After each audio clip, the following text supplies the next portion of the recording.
Pour vous montrer comment fonctionne le dépôt de devoirs, je me suis momentanément connecté sous un nom d'élève qui n'existe pas, non-élève.1, que j'ai momentanément rattaché également à une classe de seconde. Comme ça, il aura les mêmes droits que mes élèves. Donc cet élève virtuel se rend dans son cours, et dans son cours, il remarque bien, que j'ai déposé pour lui une activité à rendre, un dépôt d'activité. Il peut rentrer dedans en cliquant dessus. Alors évidemment, ce dépôt est censé être terminé depuis presque 3 mois maintenant.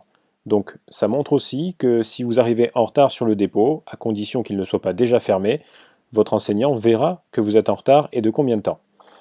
Alors on imagine bien sûr que nous sommes encore dans les temps et cette ligne-là donc n'apparaît pas pour un élève consciencieux et qui fait son travail normalement.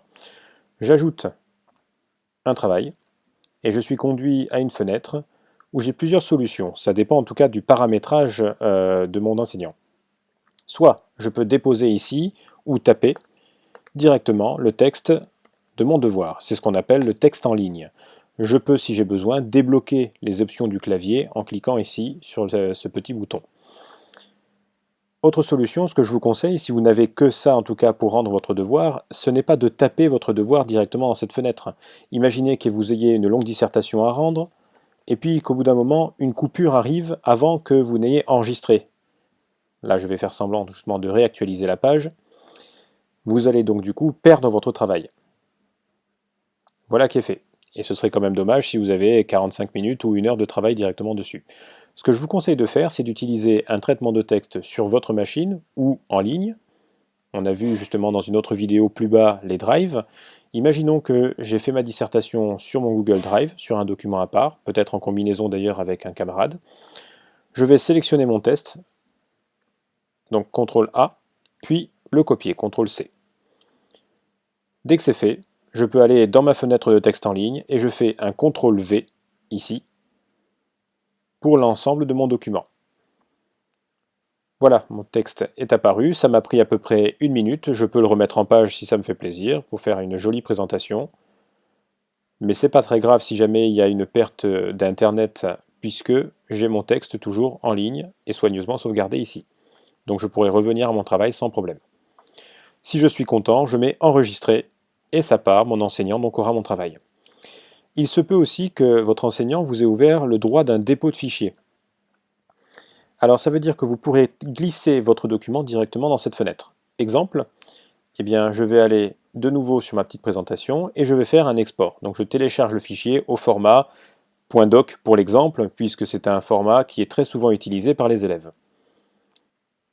Je vais donc dans le devoir et je vais chercher le document que j'ai mis sur le bureau.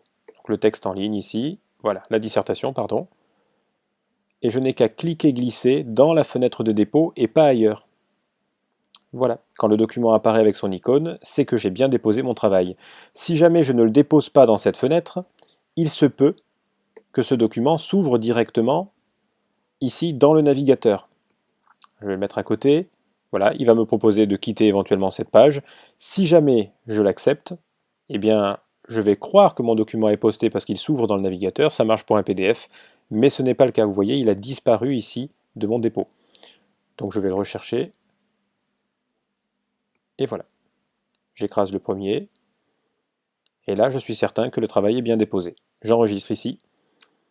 Et je vous montre dans quelques instants ce que ça donne pour récupérer la correction, voire en tout cas les commentaires et éventuellement ma note.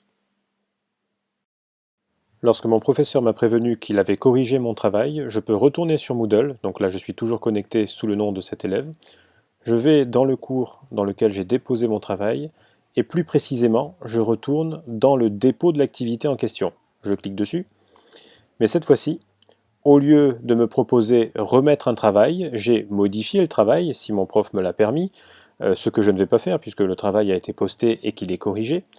Mais plus bas, je vois éventuellement ma note, si le professeur l'a complétée dans la case, un commentaire à mon travail, alors ici j'avais juste marqué commentaire au devoir, voilà, pour que ce soit clair, et éventuellement un fichier retour, un fichier feedback, c'est-à-dire un document, quelle que soit l'extension, ça peut être un doc, un PDF, dans lequel je retrouverai le travail, les éventuels commentaires et corrections de mon enseignant, jusqu'à la correction complète du devoir, s'il a pris la peine de l'intégrer au travail. Et ça, du coup, je peux l'enregistrer maintenant sur ma propre machine.